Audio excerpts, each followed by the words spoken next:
사도신경 하심으로 주일 예배를 하나님 앞에 드리겠습니다. 나는 전능하신 아버지 하나님 천지의 창조주를 믿습니다.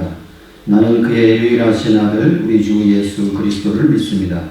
그는 성령으로 잉태되어 동정녀 마리아에게서 나시고 본디오 빌라도에게 고난을 받아 십자가에 못 박혀 죽으시고 장사된 지 사흘 만에 죽은 자 가운데서 다시 살아나셨으며 하늘에 오르시어 전능하신 아버지 하나님 우편에 앉아 계시다가 거기로부터 살아있는 자와 죽은 자를 심판하러 오십니다. 나는 성령을 믿으며 거룩한 공교회와 성도의 교제와 죄를 용서받는 것과 몸의 부활과 영생을 믿습니다. 아멘. 찬송가 563장 하시겠습니다.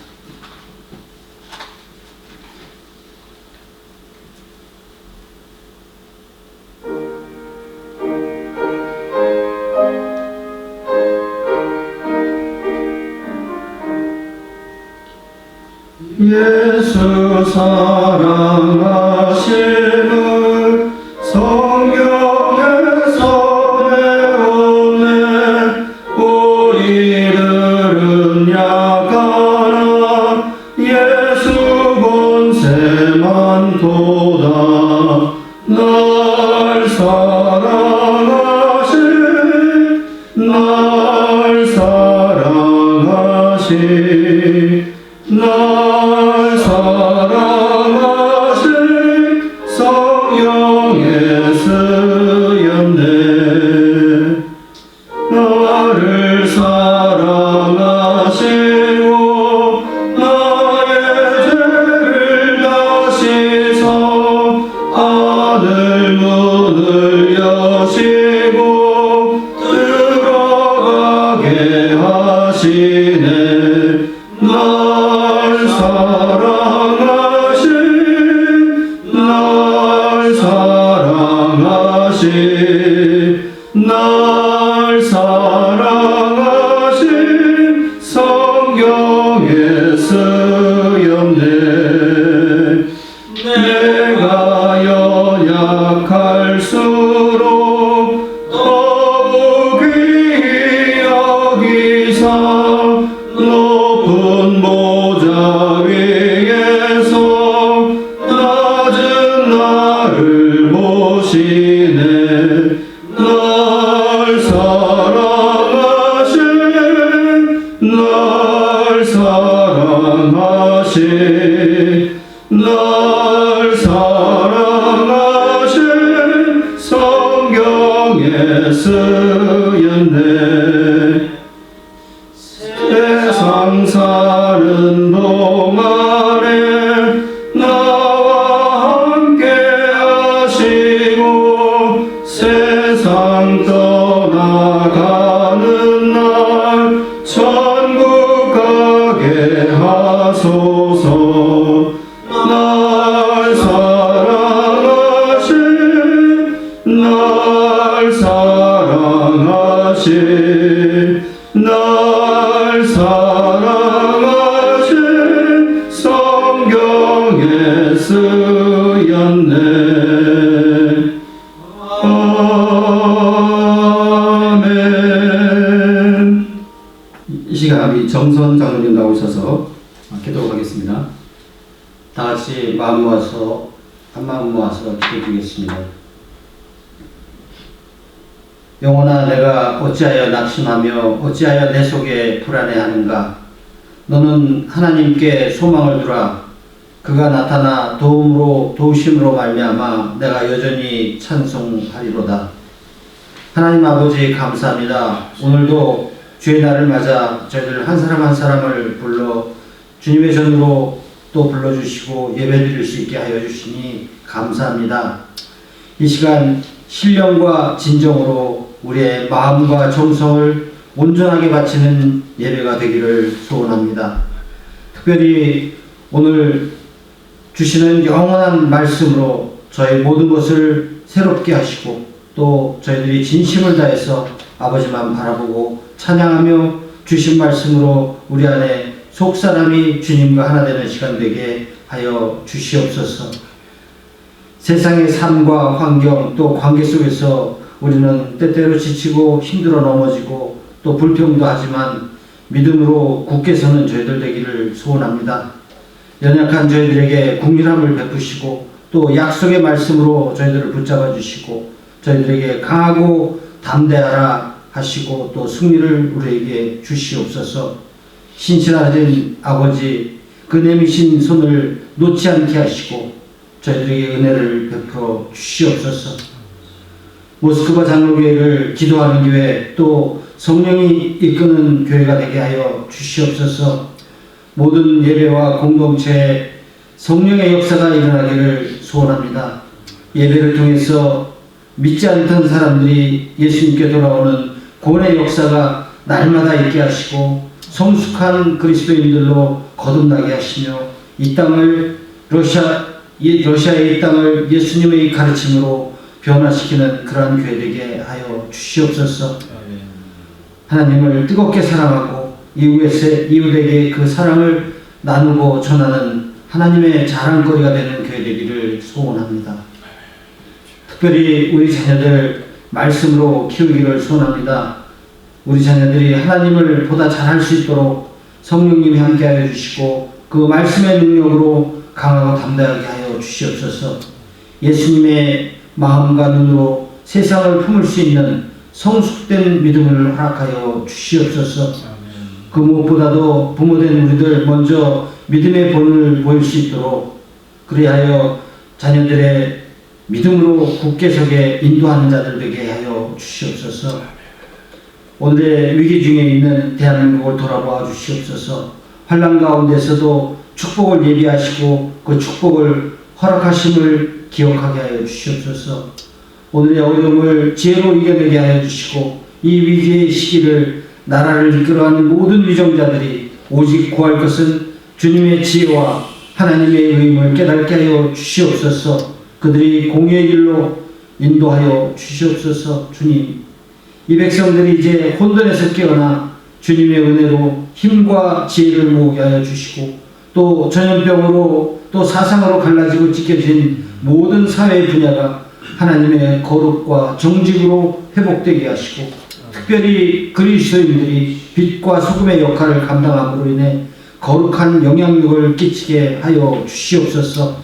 또한 이 어려운 시기 이럴수록 더욱 북한 땅을 바라보며 안타까움과 절실함으로 구원의 소명을 들고 열심으로 기도하는 저희들에게 인도하여 주시옵소서. 사순절에 시작하는 주일 예배를 전염병으로 인해서 방송으로 진행합니다. 가정가정을 주님이 지켜주시고 이 환란이 주님이 우리에게 주시는 이 시대의 마지막 경고임을 알게 하시고 오직 회개만이 주님을 만나고 주님에게 구할 수 있는 모든 것임을 알게 하여 주시옵소서. 진정한 회개가 있게 하여 주시고 그 회개를 통해서 환경의 변화보다는 저희들의 마음의 변화가 있게 하여 주시옵소서. 이 사순절에 주님이 저희들을 위해서 피 흘리심에 대한 의미를 저희들 가슴에 담기를 소망하는 자들 되게 하여 주시옵소서. 이 시대를 향해서 주님의 음성을 대언해 주시는 이현철 담임 목사님 주의 능력으로 붙들어 주시어서 힘있고 권세 있는 말씀을 전할 수 있도록 하나님 주장하여 주시옵소서. 감사의 고백도 탄식의 눈물도 갈급함의 마음도 간절함의 소망도 모두 들고 주님 나왔습니다. 주님 받으시고 응답하여 주시고 새롭게 하여 주시옵소서. 무엇보다도 저희들 마음 가운데 주님의 말씀으로 임하게 하여 주시옵소서. 예배하는 우리들 가운데 오늘 주시는 말씀이 감동으로 있게 하시고 또한 결단이 있는 그런 시간 되게 하여 주시옵소서. 그 말씀을 붙들고 아버지의 영광에 합당한 삶을 사는 저희들 예배자 되게 하여 주시옵소서. 오늘도 변함없이 저희들 섬김의 자리에서 섬길 수 있도록 하여 주심을 감사드리고 이 모든 말씀을 우리 주 예수 그리스도를 받들어서 기도드렸사옵나이다. 아멘. 이 시간 보실 하나님 말씀은 에베소서 4장 26절 27절 말씀입니다. 에베소서 4장 26절, 27절 말씀입니다. 제가 봉독하도록 하겠습니다. 분을 내어도 죄를 짓지 말며 해가 지도록 분을 품지 말고 마귀에게 틈을 주지 말라. 아멘. 변화와 성숙을 향하여 세 번째, 분노라는 제목으로 목사님 나오셔서 말씀 전하시겠습니다.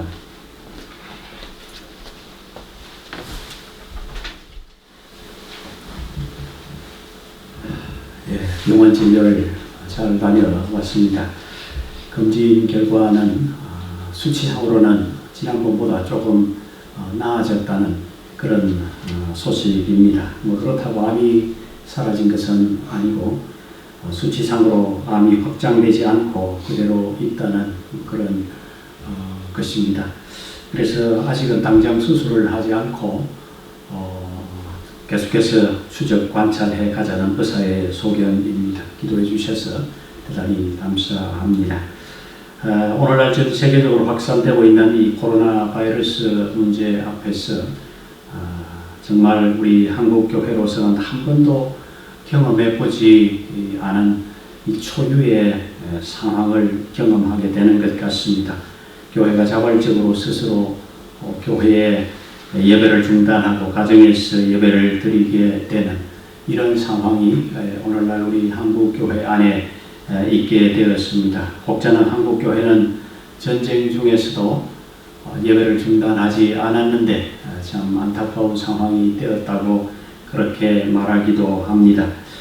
우리 교회가 이렇게 결정을 하게 된 이유는 이번 바이러스균은 어디에서 어떻게 옮겨졌는지도 모르고 있는 사이에 또 다른 사람에게 소리 없이 옮겨지고 있는 그런 상황이라고 하는 것입니다. 제가 지난 금요일 저녁에 비행기를 타고 오면서 신문을 읽었는데 신문에 이런 기사가 있었습니다. 이번 신종 코로나 바이러스는 사스나 메르스의 그 바이러스보다도 그 전파력이 1000배나 더 높다고 하는 그런 기사가 실려 있는 것을 읽었습니다. 지금 중국이나 한국 기타 다른 나라에서 확산되어져 가는 것을 봐서는 충분히 그럴 수 있다고 하는 생각이 듭니다. 1000배는 아닐지라도 훨씬 그 감염의 속도가 빠른 것은 아마 분명한 사실인 것 같습니다. 우선 당장 저부터 한국에서 오면서 바이러스균을 묻혀왔는지 그렇지 않은지 사실 확인할 길이 없습니다. 물론 그렇지 않을 것이라고 생각을 합니다만은 이런 상황 가운데서 함께 한 자리에 있다가 우리 가운데 한 사람이라도 확진자가 나오면 너무도 어려운 상황이 벌어지기 때문입니다. 우리가 살고 있는 러시아에서는 더욱더 심각한 상황이 우리 가운데 있게 되어질 것이 예상되기 때문입니다. 일부 교회 목회자들 중에는 이런 상황 중에서도 예배는 드려야 된다고 하는 그런 목사님이 계십니다.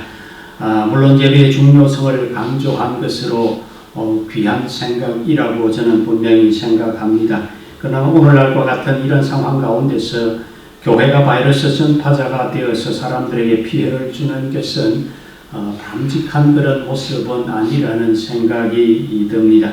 우리가 함께 모여 예배를 드리지는 못하지만 이렇게 각자의 처소에서 함께 예배를 드릴 수 있는 그런 세상이 되었습니다.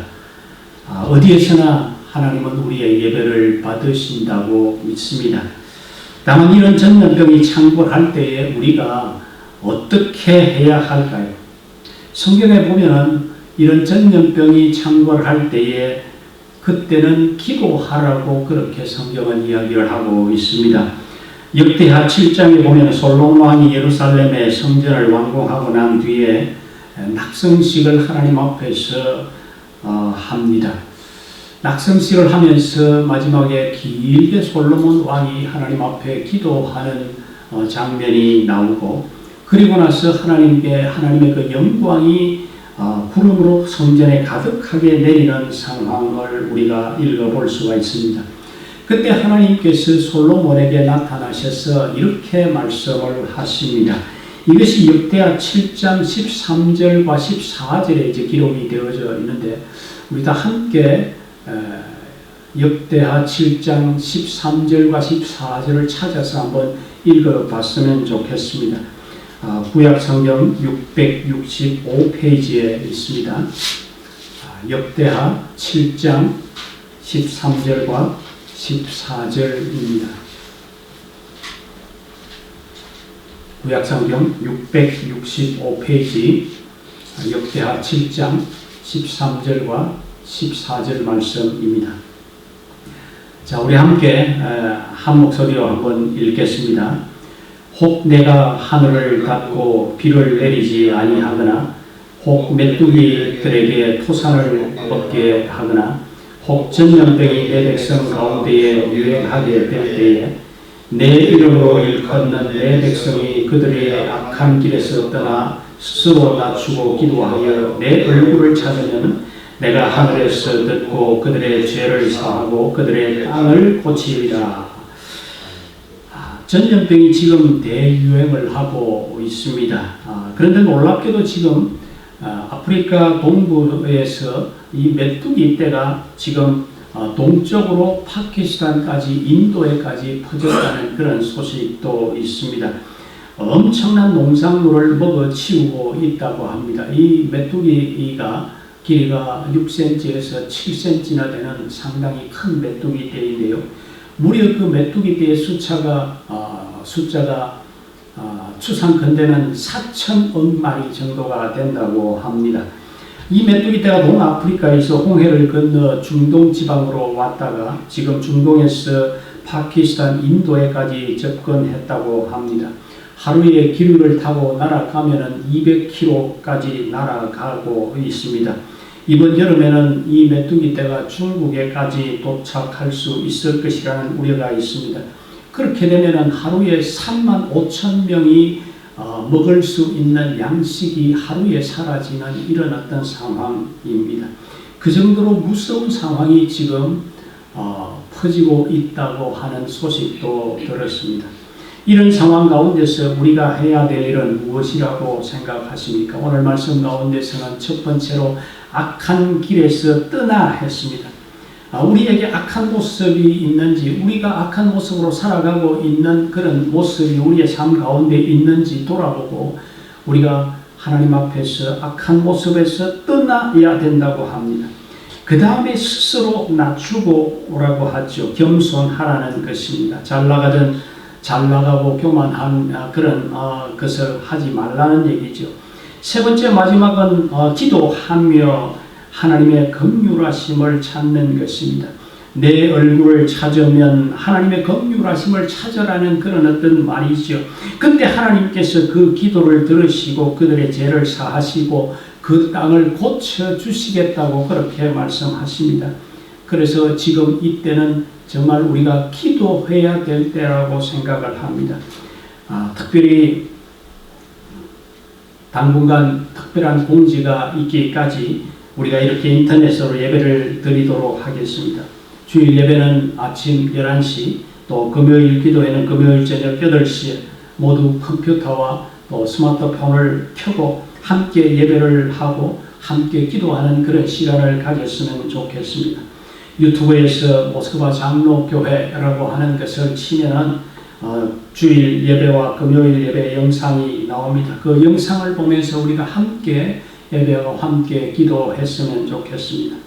그 외에 새벽 기도회, 수요일 성경 공부는 요즘 많은 좋은 영상 설교가 있죠. 요즘 남선교회에서 또 카톡방에서 매일 큐티 영상이 올라오고 있습니다. 이런 영상을 통해서 우리가 각자 말씀과 기도로 나아가면 좋겠습니다.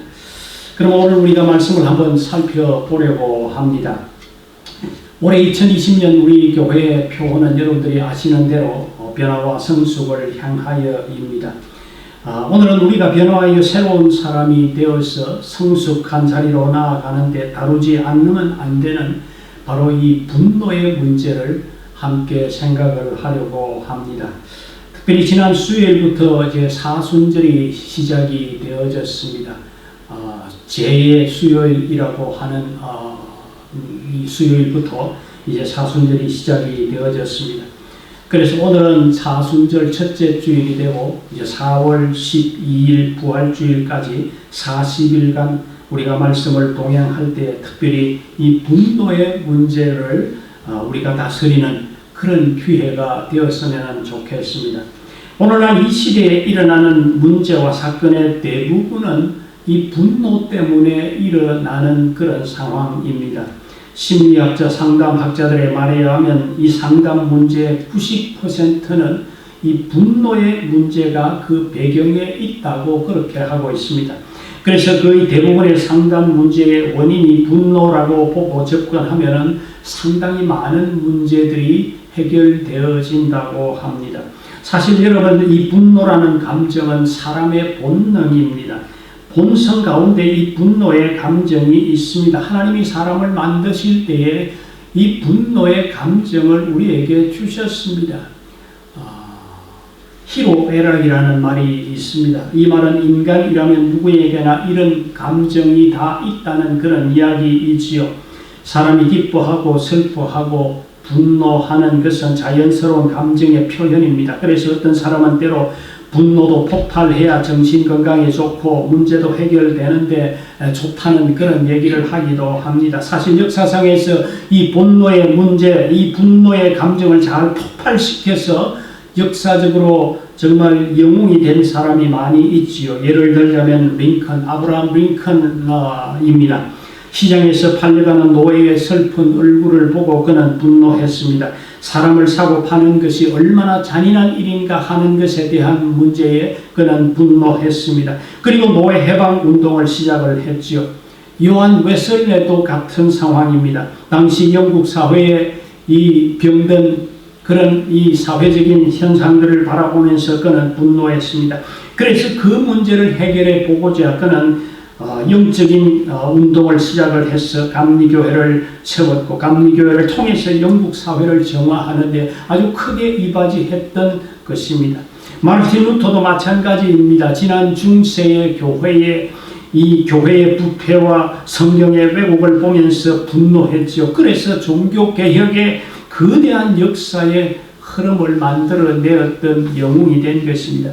우리나라에서도 지난 일본 식민 통치하에서 일본의 만행에 분노해서 일어났던 유관순, 윤봉길, 이준, 안중근 이 모든 사람들은 분노를 잘 표현함으로 역사적인 영웅이 된 것을 우리는 압니다. 이처럼 분노의 감정을 잘 폭발하면 엄청난 영향력을 발휘하고 그 영향력을 미칠 수 있는 감정이 되기도 합니다. 여러분들 사실 성경에 보면 하나님도 분노하셨다는 이런 표현이 수백 번 이상 나옵니다. 시편 7편 11절에는 하나님은 매일 분노하시는 하나님이시라고 하는 표현도 있습니다. 하나님이 매일 분노하신다고 하는 것입니다. 예수님도 실제로 분노하셨죠. 예수님이 예루살렘 성전에 가셨는데 그곳에서 장사하고 환전하는 그런 이 사람들이 있는 것을 보았습니다.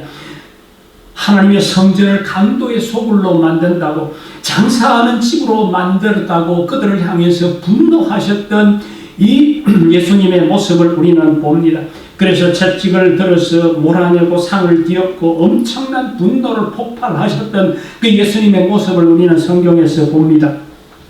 그럼에도 불구하고 성경의 히브리서 4장 15절에 보면 예수님은 죄가 없으시니라고 그렇게 하고 있습니다. 베드로전서 2장 22절에서도 그는 죄를 범하지 아니하시고 그 입에 거짓이 없으시며라고 했습니다.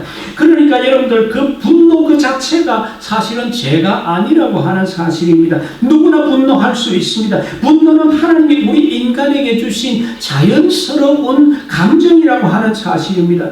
오늘 말씀 에베소서 4장 26절에서도 이렇게 표현합니다. 분을 내어도 죄를 짓지 말며 라고 했습니다. 분노할 수 있습니다. 사람은 누구나 분노할 수 있습니다. 무골호인이라는 말이 있습니다. 이 말은 뼈 없는 좋은 사람, 지극히 순하여 남의 비위를 두루두루 잘 맞춰주는 그런 사람을 가리켜서 무골호인이라고 합니다. 이런 사람은 사실 사람들로부터 사람 좋다는 칭송을 받을지는 몰라도 뭔가 사람들에게 좋은 영향력을 주지는 못하지요. 그에게 역사를 바꾸는 그런 힘은 찾아볼 수가 없는 것입니다.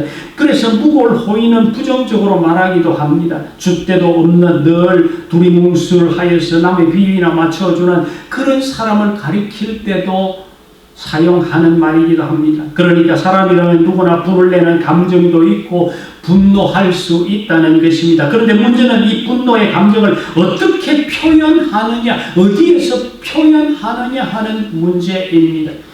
인류 역사상 최초의 분노는 가인의 분노입니다. 우리가 아는 대로 아담 하와의 두 아들 가인과 아벨이 하나님 앞에서 예배를 드렸습니다. 그런데 하나님께서 아벨의 예배는 받으시고 가인의 예배는 거절하셨습니다. 가인은 자신의 예배가 거절당하자 그는 얼굴색이 변할 정도로 그렇게 분노했습니다. 누구에게 분노했습니까? 자기 동생 아벨을 향해서 그가 분노했습니다. 사실 가인은 자기 신의 예배가 하나님께 거절되었다면 왜 나의 예배가 거절되었을까? 내 예배가 무엇이 잘못되었을까? 잘못된 예배를 드려서 하나님께서 자기의 예배를 거절하셨다면 사실은 가인은 자기 자신을 향해서 분노할 수 있었어야만 됩니다. 그런데 가인은 그 분노를 엉뚱한 곳에 쏟아버렸던 것입니다. 바로 동생 아벨에게 폭발했던 것입니다. 아벨을 향해서 분노를 폭발한 것이지요. 사실 예배가 거절된 것과 아벨과는 아무런 상관이 없습니다. 똑같이 예배를 드렸는데 하나님이 가인의 예배는 거절하고 아벨의 예배는 받으셨습니다. 분노를 하려면 어쩌면 가인은 하나님을 향해서 자기의 예배는 왜 거절했느냐고 그렇게 분노해야만 했을지도 모르겠습니다. 하나님이 그의 예배를 거절하셨기 때문입니다. 그런데 가인은 엉뚱한 사람이 자기의 동생 아벨을 향해서 그렇게 분노를 했던 것입니다. 그럼으로써 그 분노가 가져온 엄청난 죄악을 그는 저지르고 말았습니다. 살인죄였습니다. 여러분들 분노 자체가 죄는 아닙니다. 그러나 이 감정을 어떻게 표현하느냐 하는 것이 대단히 중요하다고 하는 사실입니다. 만약에 여러분 가인이 자신의 분노를 자기 자신을 향해서 분노하고 자신의 예배가 무엇이 잘못되었는지를 살피고 자신을 돌아보았다면 그는 예배가 완전히 달라졌을 것입니다. 하나님의 인정을 그는 받았을 수도 있습니다. 그런데 가인은 그렇게 하지를 못하고 결국 분노가 엄청난 죄로 이어졌던 것입니다. 그래서 오늘 말씀에서 뭐라고 합니까? 분을 내어도 죄를 짓지 말라고 그렇게 말씀하고 있는 것입니다. 왜 이렇게 말씀하실까요? 결국 사람이란 존재는 분노하면 죄를 지을 수 있는 가능성이 많기 때문이라고 하는 것을 하나님은 아셨기 때문이죠. 여러분은 분노를 잘못 폭발함으로 평생에 후회한 사람 중에 대표적인 사람은 모세입니다. 모세는 그의 삶 속에서 여러 번 분노를 폭발했던 사람이죠. 첫 번째 분노는 모세가 애국 왕궁의 왕자로 있을 때였습니다. 하루는 이스라엘 백성들이 일하는 현장을 둘러보러 갔는데 애국 사람이 이스라엘 사람을 마구 때리는 그런 장면을 목격하게 된 것입니다. 그 장면을 보고 애굽인이 자기의 백성 이스라엘을 때리는 것을 민족적인 분어분이 일어났습니다. 그래서 그만 그 애굽인을 쳐서 죽였습니다. 어분이 그에게 일어난 것까지는 좋았는데 그 분노를 잘 성화시켜서 문제를 해결하지 못하고 그 분노를 당장의 폭발의 불임으로 통해서 사람을 죽이는 엄청난 죄를 저지르게 되는 것입니다. 이 사건 때문에 모세는 결국 평안하고 인정받는 애국 왕궁을 떠나 미디안 광야로 들어갈 수밖에 없는 그런 상황이 되어졌습니다. 거기에서 40년 동안 하나님의 사람으로 다시 쓰임을 받을 수 있는 사람으로 그는 변화되도록 훈련받는 시간이 그에게 필요했던 것이었습니다. 두 번째 분노는 모세가 시내산에서 40일 동안 기도하면서 하나님으로부터 십계명을 받아 내려올 때입니다. 내려왔는데 산 아래에서 이스라엘 백성들이 황금으로 금송아지를 만들어 놓고 그 앞에서 춤추고 노래하는 장면을 목격합니다. 그 순간 모세는 분노할 수밖에 없었습니다. 분노를 폭발했습니다. 들고 있던 십계명의 돌판을 그냥 던져버렸습니다. 모세가 거룩한 분노를 내고 있지만 십계명을 던져서 깨뜨려 버린 것은 사실 그에게 있어서 실수입니다. 그 후에 하나님은 십계명을 다시 만들어 주시기는 했지만 더 이상 사람들이 그 십계명을 깨뜨려 버릴 수 없도록 하나님의 언약궤 속에 깊숙하게 감추어 두었습니다. 사람들이 다시는 보지 못하도록, 다시는 그것을 만지고 깨뜨리지 못하도록 그렇게 하셨습니다. 모세의 세 번째 분노는 모세에게 있어서 치명적인 결과를 초래했죠. 바로 그 분노 때문에 그렇게 사모하고 들어가고 싶었던 약속의 땅 가나안 땅을 들어가지 못하는 그런 분노였습니다. 이 사건은 이스라엘 백성들이 무리바에 있을 때 일어난 일입니다. 백성들이 물이 없어서 목말라 죽겠다고 모세를 향해서 원망을 합니다. 그때 모세가 하나님께 기도했습니다. 하나님이 응답해 주셨습니다. 반석을 향하여 물을 내라. 반석을 명하여 물을 내라. 그리고 그 물을 백성이 마실 수 있도록 하라고 그렇게 했습니다. 모세는 백성들을 반석 주변에 모았습니다. 그런데 그렇게 불평하는 백성들을 보는 순간 모세가 분노가 치밀어 올랐습니다. 그래서 모세는 너희들이 언제까지 불평하겠느냐? 내가 이 반석에서 물을 너희들에게 내어 주겠다고 하면서 반석을 2번이나 쳤습니다. 하나님께서는 분명히 모세에게 반석을 명하여 물을 내라고 말씀하셨는데 모세는 2번이나 반석을 쳐버렸습니다. 물은 하나님께서 내시는 것인데 모세는 내가 너희들에게 물을 내어 주겠다고 그렇게 했던 것입니다.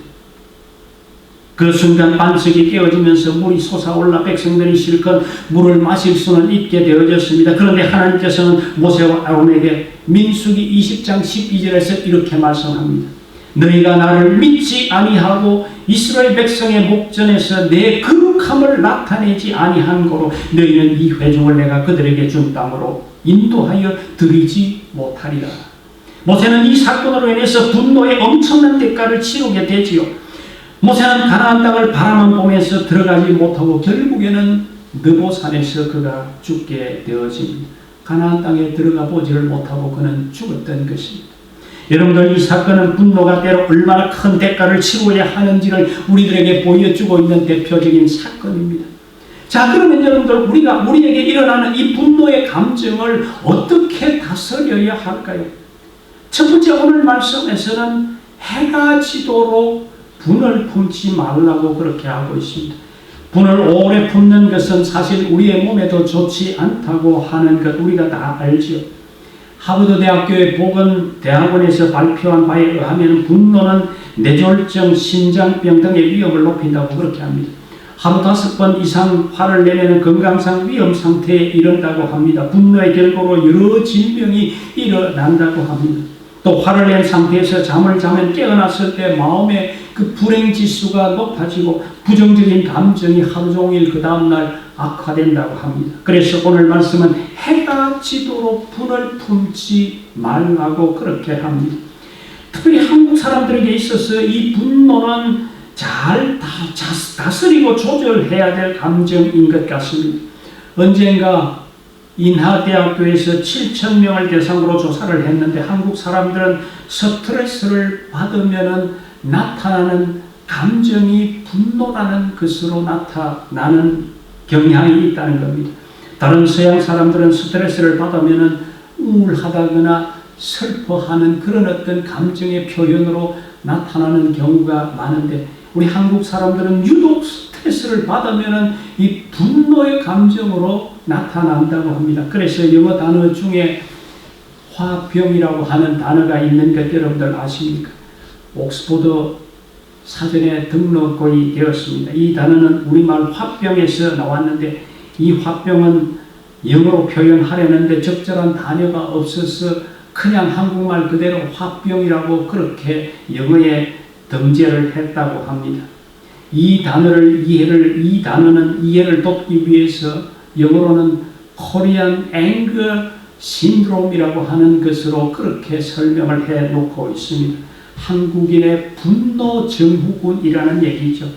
이 단어가 생겨지게 된 이유가 뭘까요? 그동안 특별히 여성들이 결혼 후에 장기간 고부간의 갈등이나 시어머니의 압박, 자녀 남편으로부터 받는 스트레스를 풀지 못하고 억누르고 살아오게 되어지면 그것이 화병이 된다는 것이요. 정신적으로 짜증이 자주 나고 쉽게 놀라고 갑자기 화가 폭발하게 되고 육체적으로는 이 가슴 부위가 답답하고 소화가 안 되는 그런 일들이 일어나게 되어지는데 이런 것들을 화병이라고 한다는 것입니다. 그래서 성경은 뭐라고 하옵니까?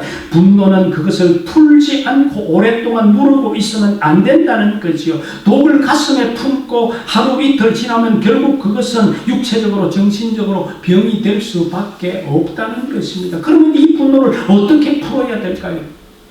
세상의 사람들은 나름대로 분노를 이 분노를 푸는 방법이 나름대로 있죠. 술로 푼다든지 이 나이트클럽 같은 데서 온몸을 흔들고 그렇게 분노를 폭발한다든지 실컷 욕하고 주먹을 휘두르는 이런 방법을 통해서 분노를 풀기도 하죠. 때로는 애매한 사람, 죄 없는 사람을 향해서 폭력을 휘두르고 심지어는 무차별 살해를 하는 그런 방법으로 풀어보려고 하죠.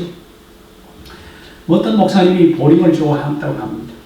그런데 나중에 알고 보니까 그 목사님이 볼링을 좋아하게 된 이유가 이랬답니다.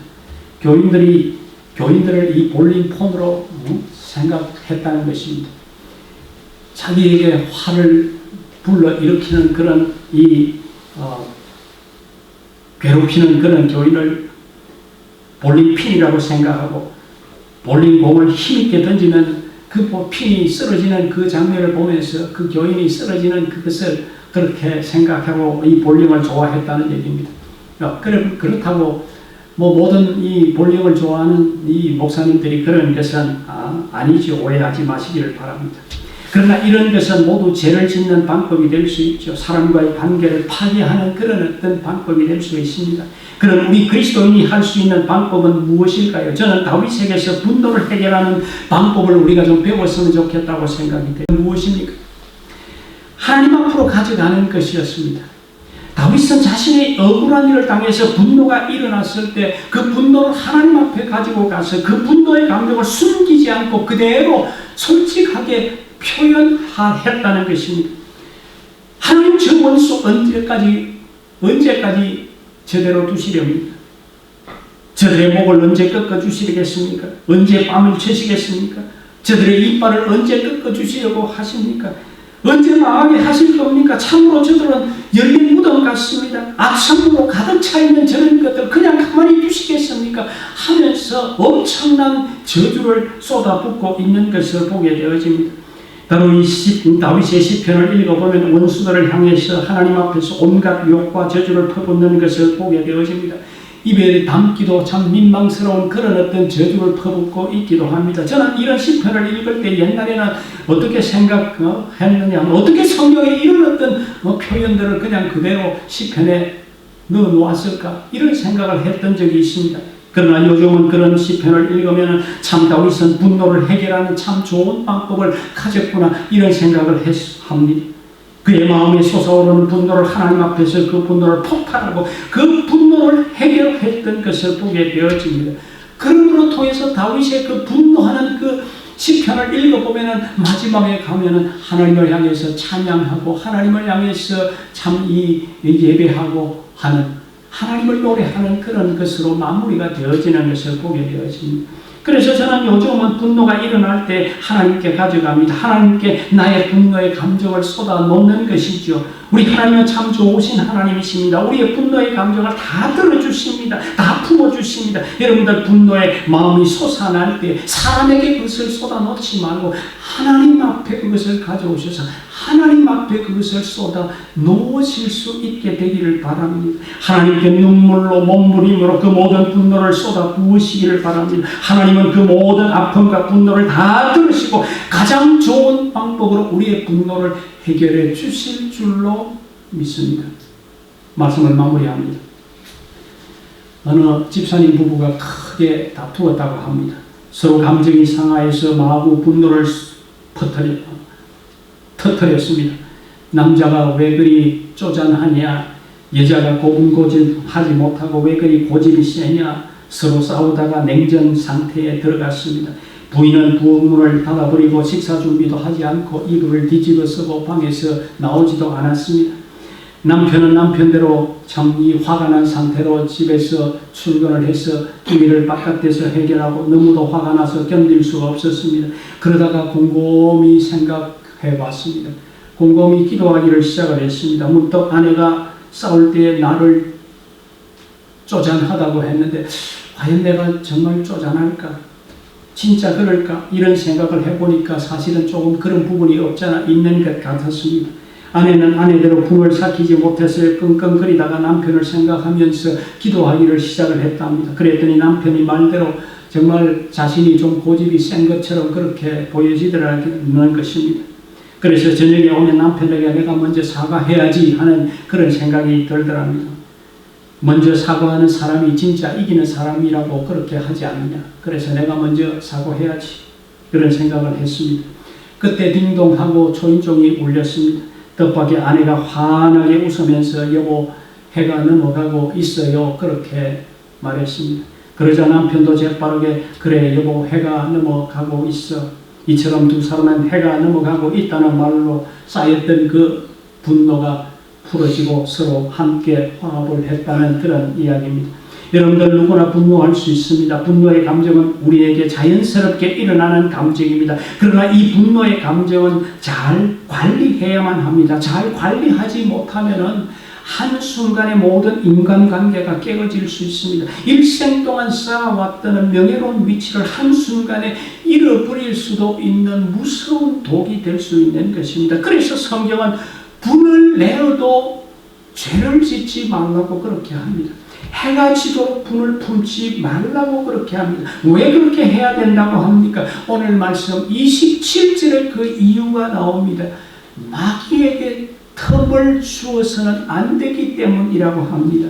바로 분노하는 그 틈을 마귀가 노리고 들어올 수 있기 때문이라는 것이죠. 가인은 그 이 마귀에게 틈을 주어서 그야말로 인생을 망친 첫 번째 사람이 된 것입니다. 그 외에 수많은 역사 속에서 분노 때문에 망한 사람이 얼마나 많이 있습니까?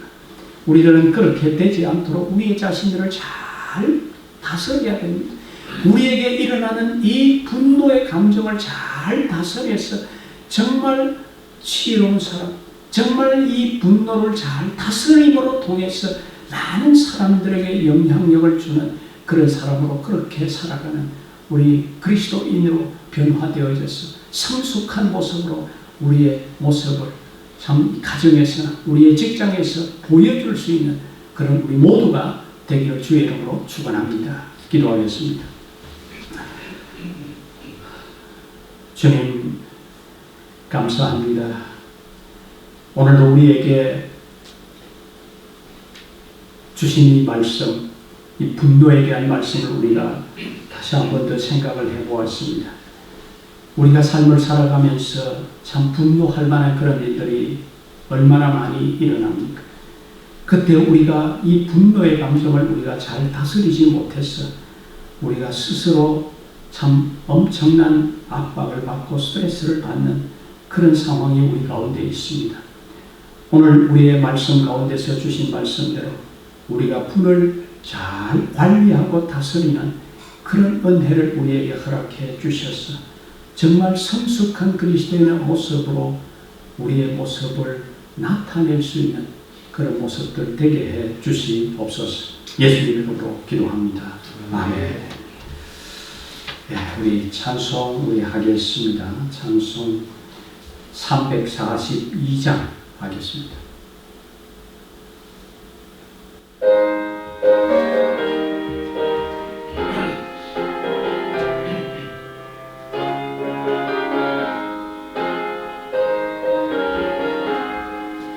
너 시험을 당해 죄 짓지 말고 너 용기를 다해 공을 잊어라.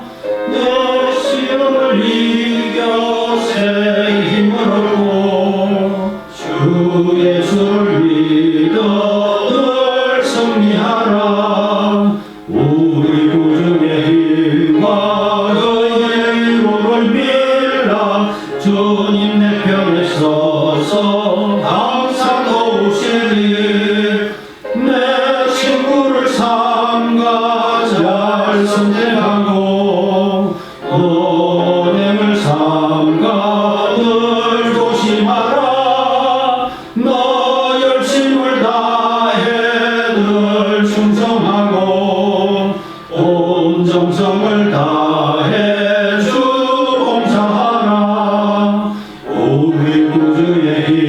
힘과 그의 위로를 빌라 주님 내 편에 서서 항상 도우시리 잘 이기는 자는 상 받으리니 너 낙심치 말고 늘 전진하라 내 구세주 예수 힘 주시리니 주 예수를 믿어 늘 승리하라 우리 구주의 힘과 그의 위로를 빌라 주님의 편에 서서 항상 도우시리. 자, 우리 다 함께 3월에 공동 기도하고 예배를 마치도록 하겠습니다. 다 함께 합니다. 시작. 30주년을 맞이하는 올해 교대로 변화와 성숙을 향하여 나아가기 위해 올해 실천 35가지를 잘 지켜 성숙한 신앙인의 모습으로 변화하게 하소서.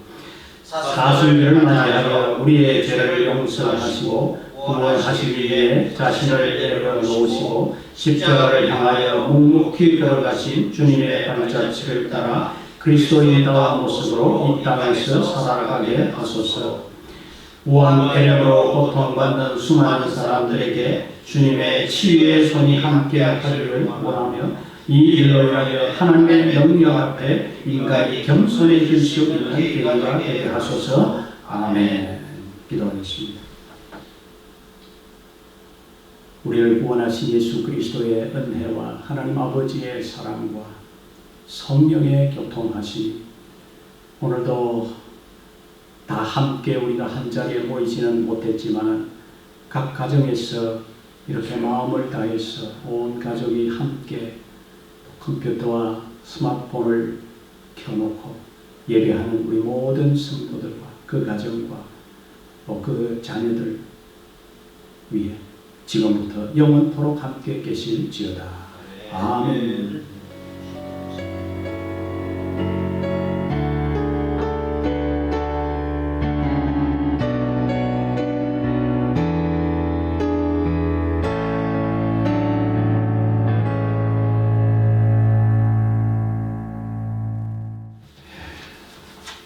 예배를 마쳤습니다.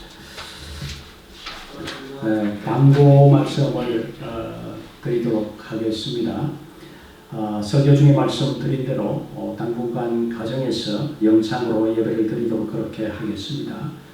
주일 예배와 또 금요 기도회는 영상을 올리고 또 그 외 집회는 잠시 중단하도록 그렇게 하겠습니다.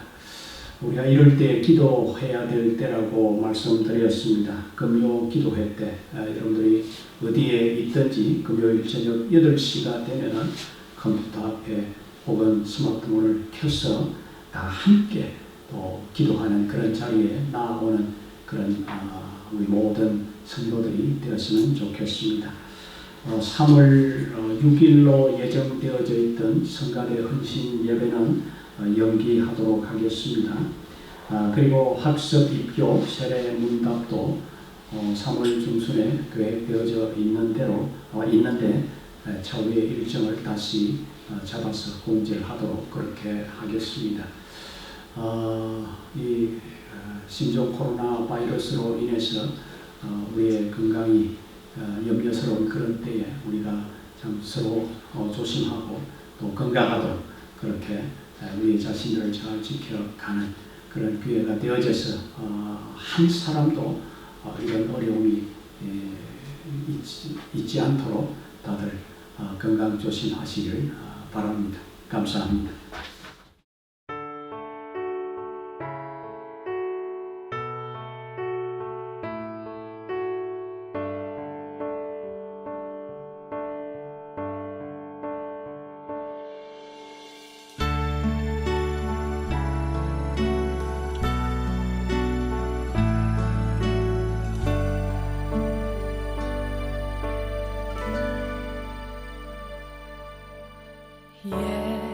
예수는 내 힘이요 나의 기쁨 내 참 소망 그 이름의 생명이 내 삶의 이유라. 내가 사나 죽으나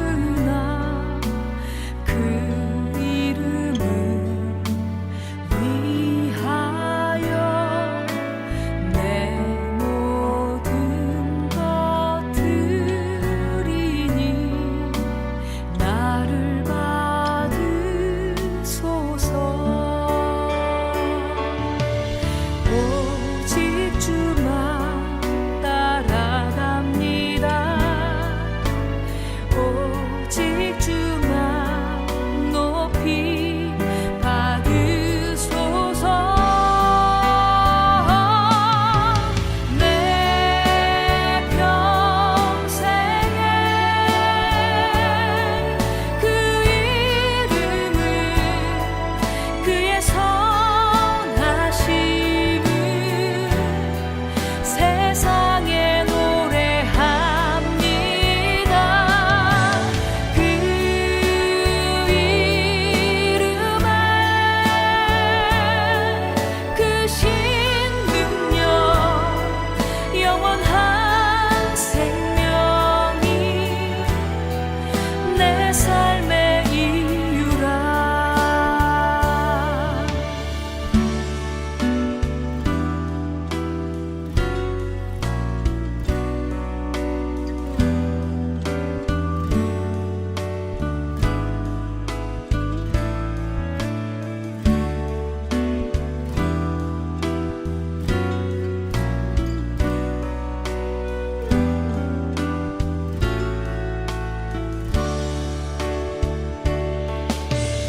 오직 주만 따라갑니다.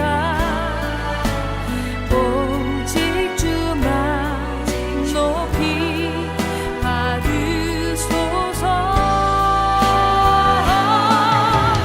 내 평생에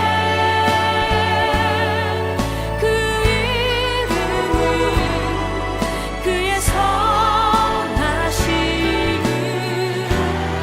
세상에 노래합니다. 그 이름에 그 신능력 영원한 생명이 내 삶의 이유라. 예수는 내 힘이요 나의 기쁨 내 참 소망